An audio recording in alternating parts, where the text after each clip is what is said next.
What's up YouTube, Balder here, and I am playing more Microsoft Flight Simulator 10. Anyway, if you haven't noticed, I am actually flying a mod. This is a McDonnell Douglas DC mod. This is one of the first puddle jumping planes, or puddle jumping jets, that was ever made, and its sole design was to service airports that were fairly small. It's a regional airliner, and well, yeah, a lot of airlines actually use this plane as of today, and that's something that's pretty unique because this plane was built in the 60s and I think maybe even the 50s. And the reason for that being is because it's very cheap to buy, it's very cheap to replace, and a lot of airlines use it because of that. In fact, I think Delta Airlines uses it as well. Still uses it. I know they acquired it from Northwest. And Northwest continued to use it all the way until they were bought out by Delta. But anyway, we are in Atlanta. Hartsfield-Jackson International Airport, the busiest airport in the world. And what we're going to do is that we're going to do a really short leg into Greenville, South Carolina, a not so busy airport. In fact, it's pathetically not so busy compared to Atlanta, and I'll show you why. Basically, busiest airport in the world. I'm surprised this thing even has passenger traffic. But anyway, we're going to go ahead and contact the tower and request takeoff.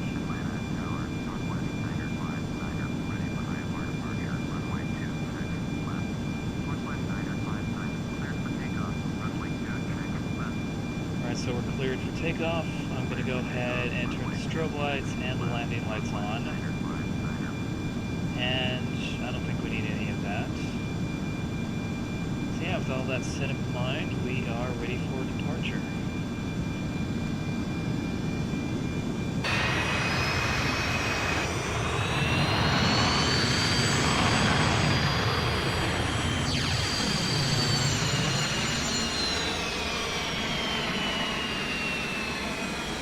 Try to center it as best I can.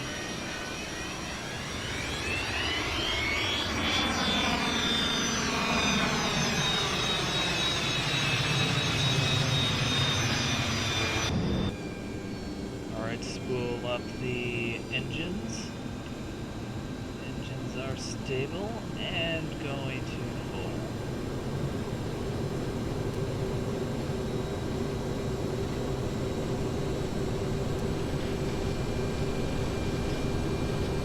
The exhaust gas temperature is a little bit high, so I'm going to tone it down a little bit.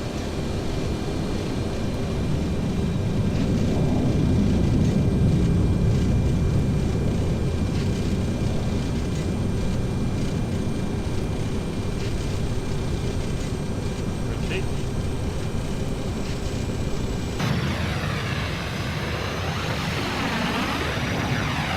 Alright, positive rating for airline. Gear up.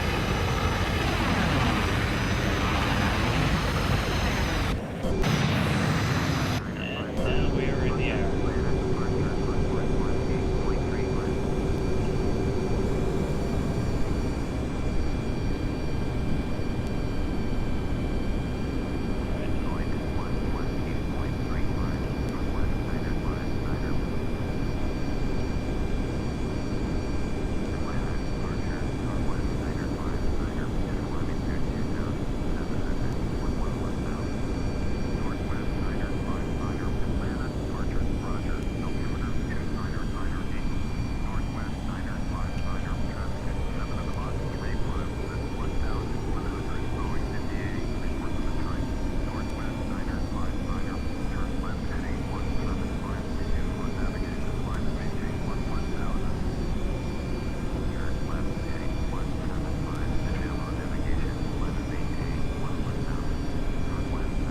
What's interesting is that they say the plane is at my 7 o'clock. Well, how exactly can I know that the plane is at my 7 o'clock if I can't even look through my blind spot?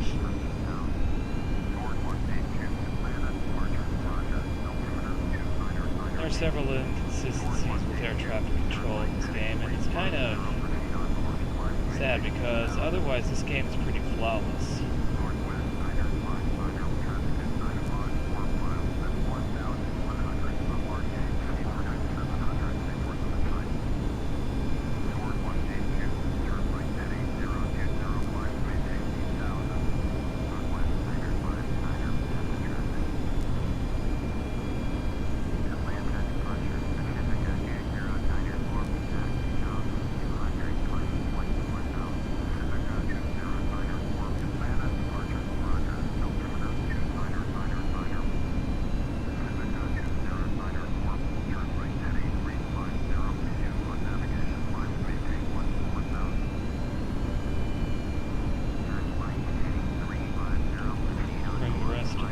Up.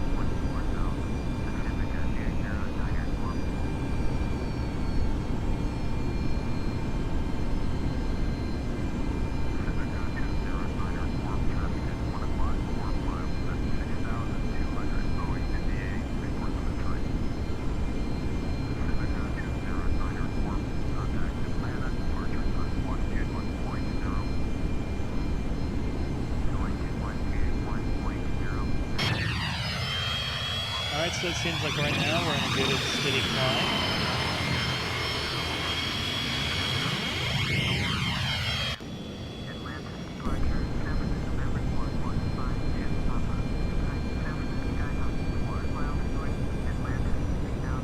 So I'm going to go ahead and turn on the autopilot. It'll know what to do. And since we are in Class B airspace, I do not want to exceed 200 knots, and I already did quite a little bit before. And that's something I don't want to do. I know it is just a game, but I want to make this as legitimate as possible, even though I'm not an airline pilot.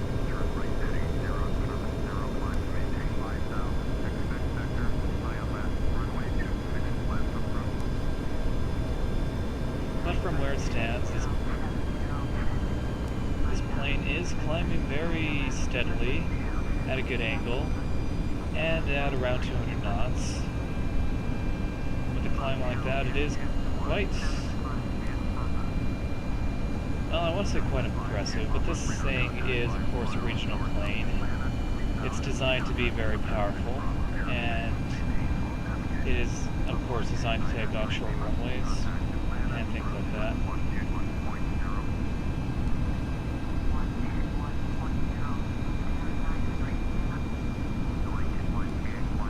But I'm waiting for this plane to get above 10,000 feet because then I can floor it.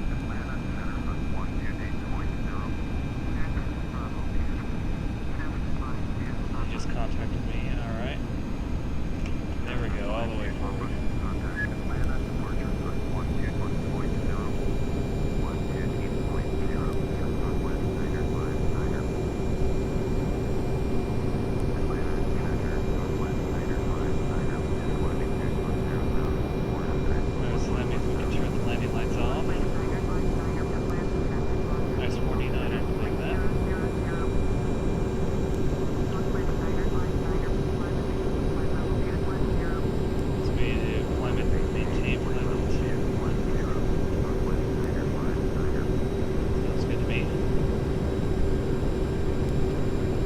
Yeah, so the cruising altitude is going to be 21,000 feet instead of 31,000 feet like on my San Diego to Salt Lake leg. The reason being is because it is an incredibly short flight.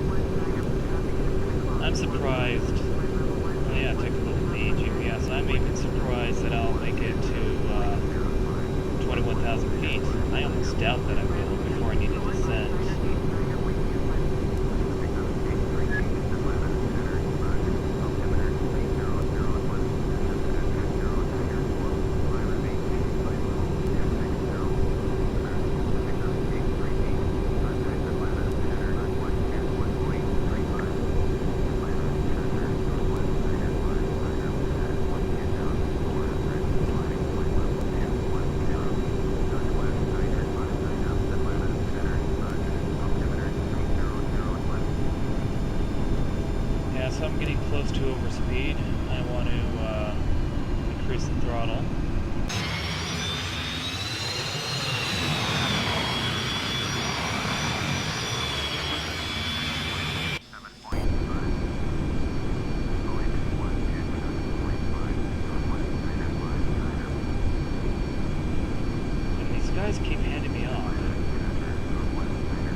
whether 310 knots is sustainable. The truth is, though, the amount of knots that is being indicated here isn't exactly true. And what I mean by that is that the airspeed is well indicated. The amount of air that's going through the system that tells you how fast it's going, we're going so fast that it's actually jamming air into the pitot tube itself, which measures the airspeed, so it gives us an inaccurate reading. So this is not our real airspeed. We're going quite a bit faster than that. See, this is say 320 knots. Right now we're going 408 knots according to the GPS. Just something to keep in mind. But we are going faster and faster the higher up we go, and that's because there's less air resistance.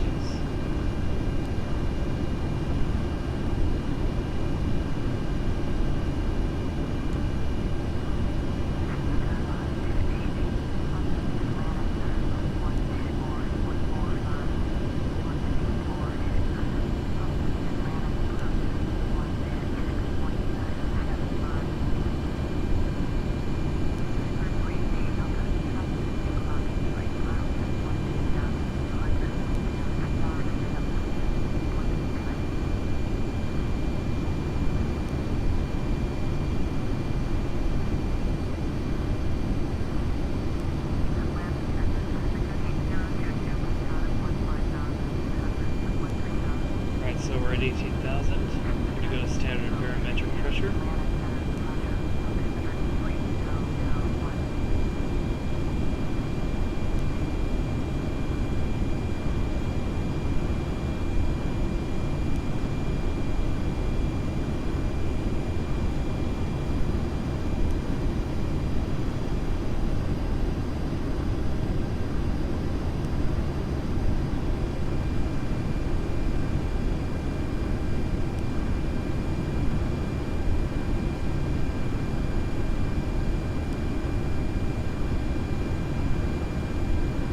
I'm actually kind of surprised that they haven't told me to descend yet. I mean, we're almost halfway in between Atlanta and Greenville already.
Alright, so we're at cruising altitude.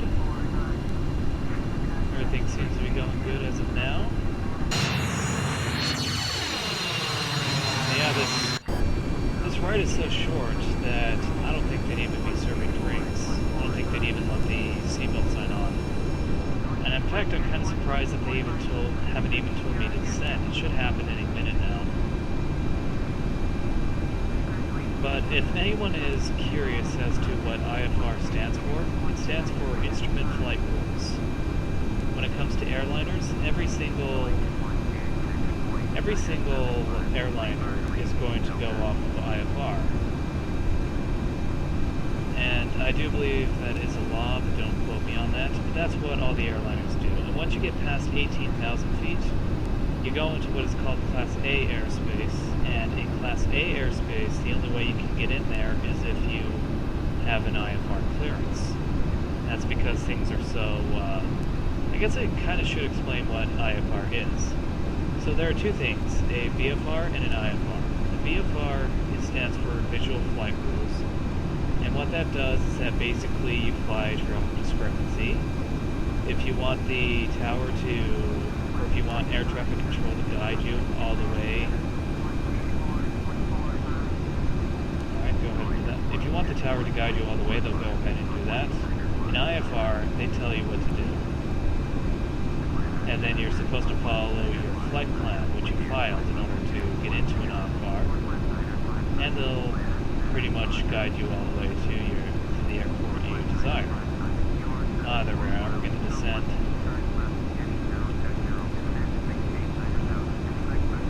Right.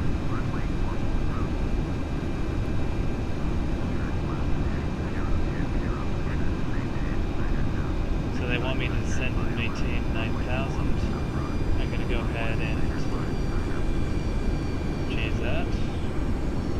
Get rid of the auto throttle because I will need to descend to 250 knots.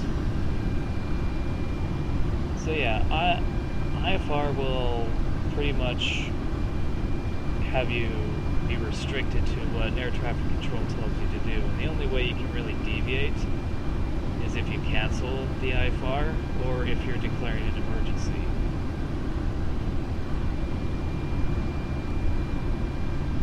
Fuel is on.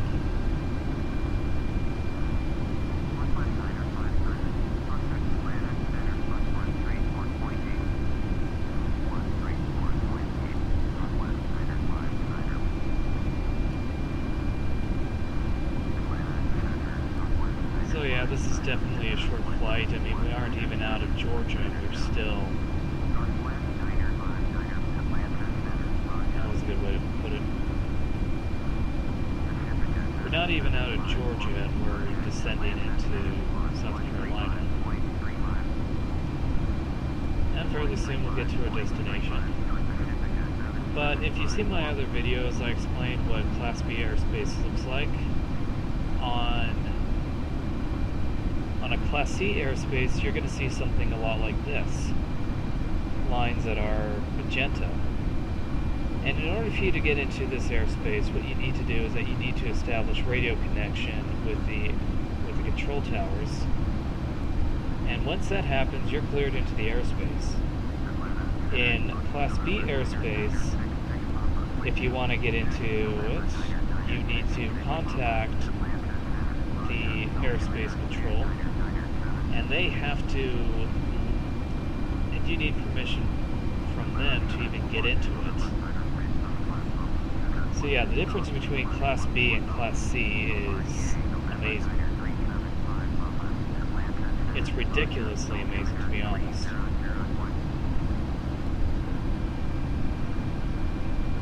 And of course there are several other things. You need a certain type of transponder to get into Class B. If you're a student pilot, you need an endorsement from your instructor to get into Class B, and all this other stuff. And Class B is mainly for, well, it's mainly for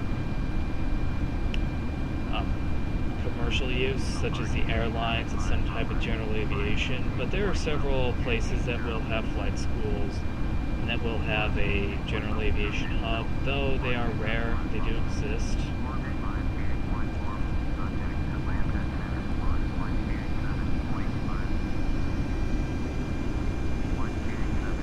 But a place like Atlanta, no, I don't think there's anything except airliners in that area. I don't even think there's a military presence in Atlanta's airport either.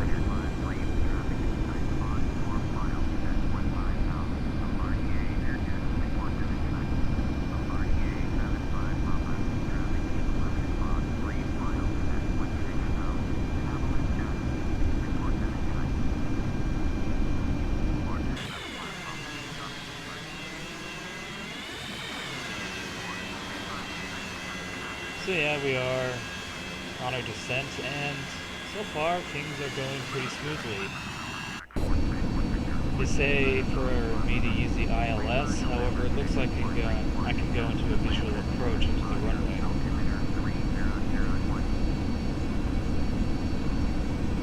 I forgot which runway they told me to go into. So runway 4.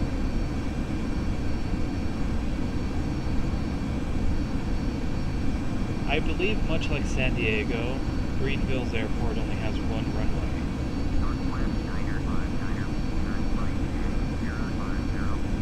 Turn right, heading 050.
Probably get the correct altimeter. Yeah, in Flight Simulator, there are a lot of things that are automated as opposed to real life. But having flown in both real life and in this game, I will actually test the fact that this game is very realistic. Most people won't even want to call it a game, however, I will. Because it does provide enough of a challenge for me to warrant it as a game. I'm going way too fast, so I am going to go ahead and use spoilers.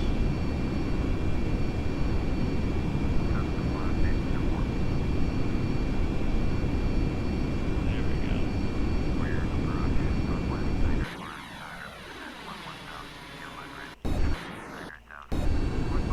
Alright, that's definitely good enough.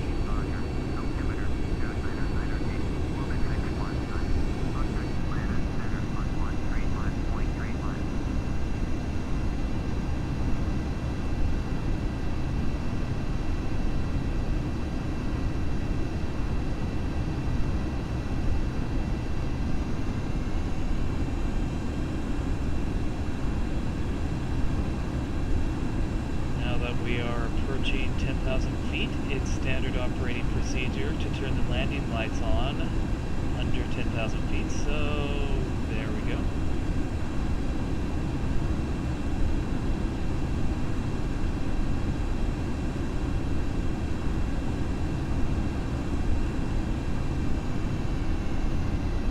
And not go over the speed limit.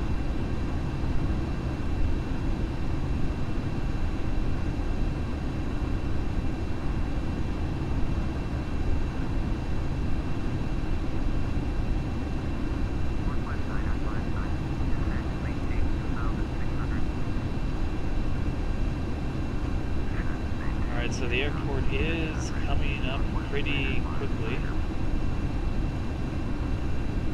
So what I'm going to do is I'm going to add some flaps. Don't need that.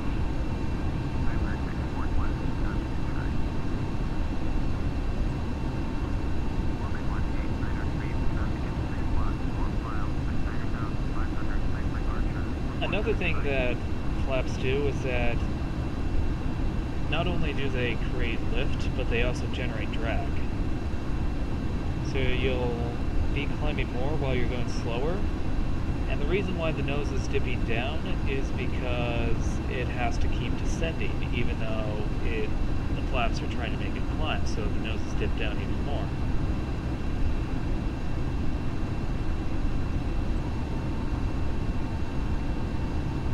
Let's increase the flaps even more.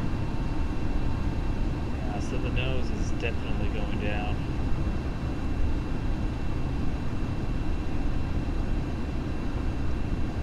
And it seems like we're on the downwind. I'd assume we're on the downwind because it's runway.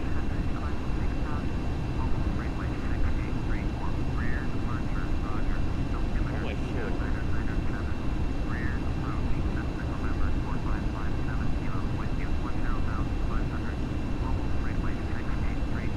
Yeah, that should be runway 4, shouldn't it?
So the terrain does look flat. It doesn't look like there are any structures in the way.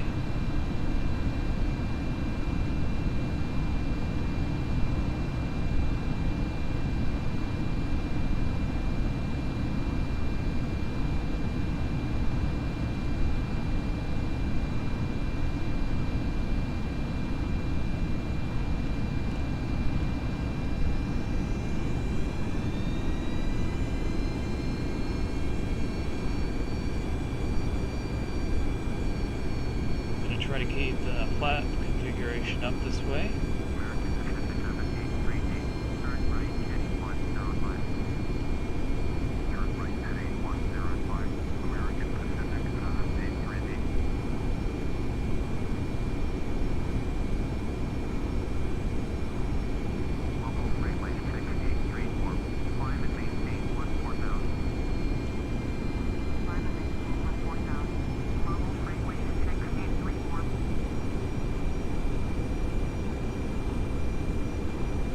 So since this airport is going to be much closer to sea level than in Salt Lake, it is going to require a lot less speed in order for me to touch down on the runway. And that's always good.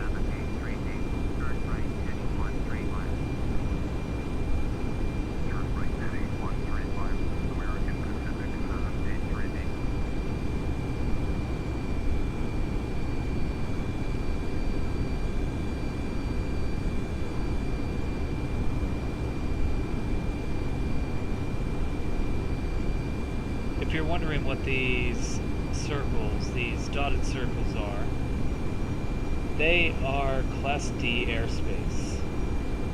And as I recall, and it's been a little while, you do not need any type of communication to get into Class D airspace. You're just by default allowed in there. However, to land at these airports, which are in Class D airspace, you will have to contact the tower and get approval.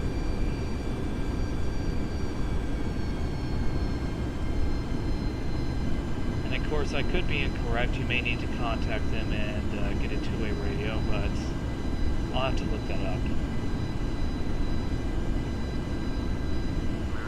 But yeah, basically, the further you are in these...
That is not the airport that I'm looking for.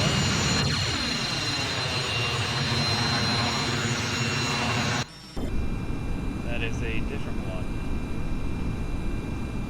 I am climbing a little bit.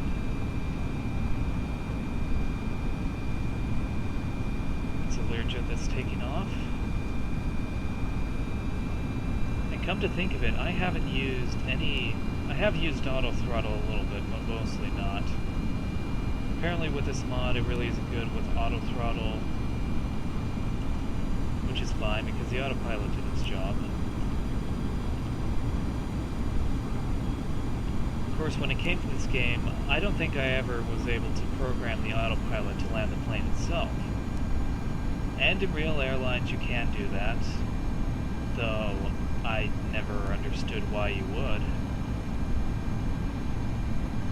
I mean, isn't the point of being a pilot to fly a plane? And if you're not flying the plane, it probably defeats the purpose. Of course, I'm pretty sure that a lot of pilots, if not most pilots, will land using, would land without using the autopilot, which is a good thing. But I do know it is possible.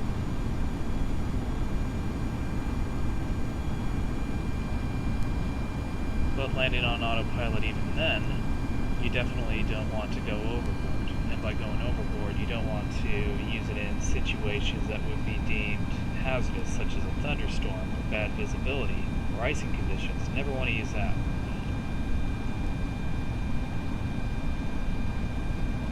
Alright, so ignoring all those airports, I'm about to head into the glide slope.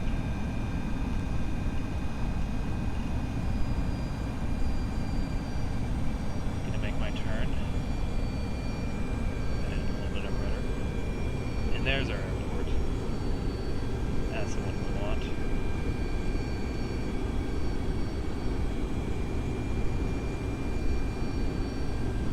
So I'm going to go ahead and change the window.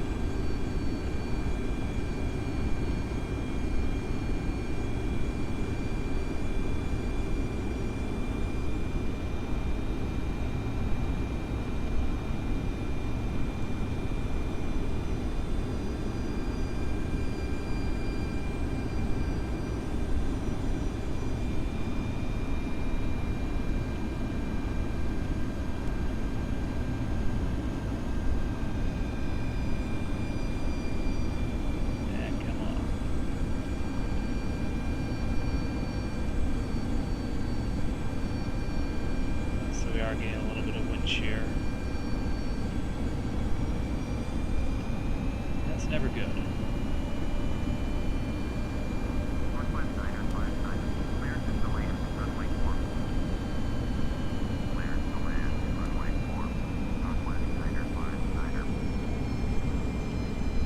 It also doesn't help that I don't have any type of landing guidance. I don't know where the glide slope is, but I am at a fairly good descent rate.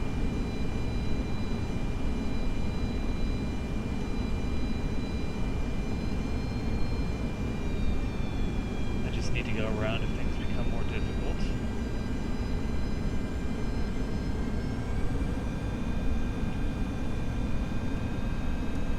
But I did fear I may have hit a tailwind, because I am resorting to going faster and needing more speed.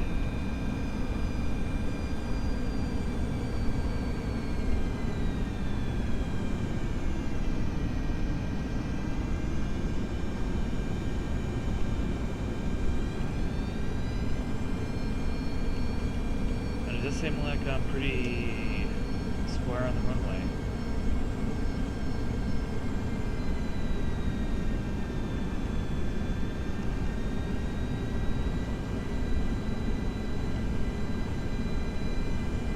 Now we see the textures popping up because this game is kind of old.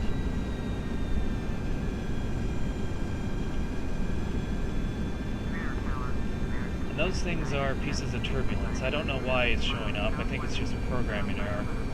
But if you fly into those, it indicates turbulence, and it will be turbulent.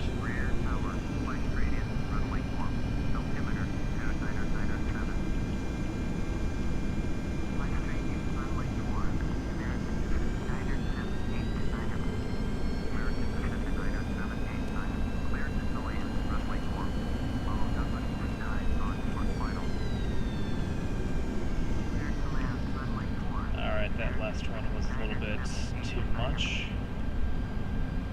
I'm going to go ahead and the runway.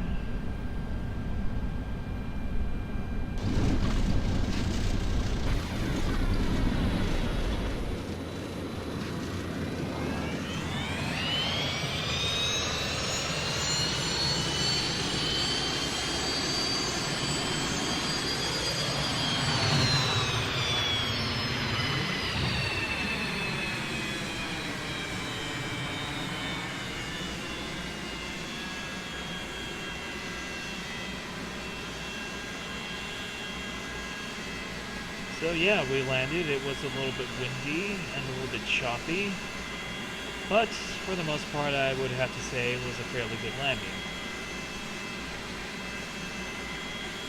So with that set in mind, we are going to turn off to the next taxiway.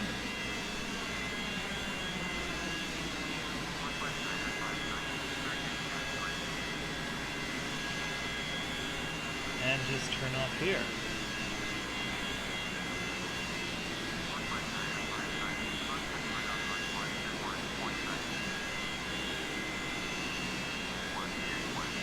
And we'll just go past the runway markers.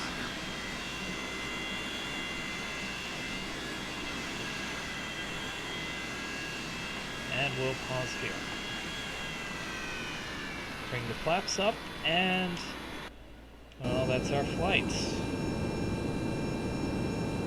So yeah, the landing could have gone a little bit better, but other than that, the flight was very smooth. We got to Greenville's airport, and this plane did what it was supposed to do. It is pretty much a puddle jumper. It was designed to be that way, and it continues to act like that because it's a plane that is cheap and easy to upgrade. And it's a very good one. But anyway, my name is Balder, and like and favorite, if you like this video, then go ahead and subscribe. There's plenty more where that came from. As I said, I will do some more Skyrim, and I think I might upload some, maybe Sunday. I'm not sure. It depends on my schedule. But yeah, have a nice day.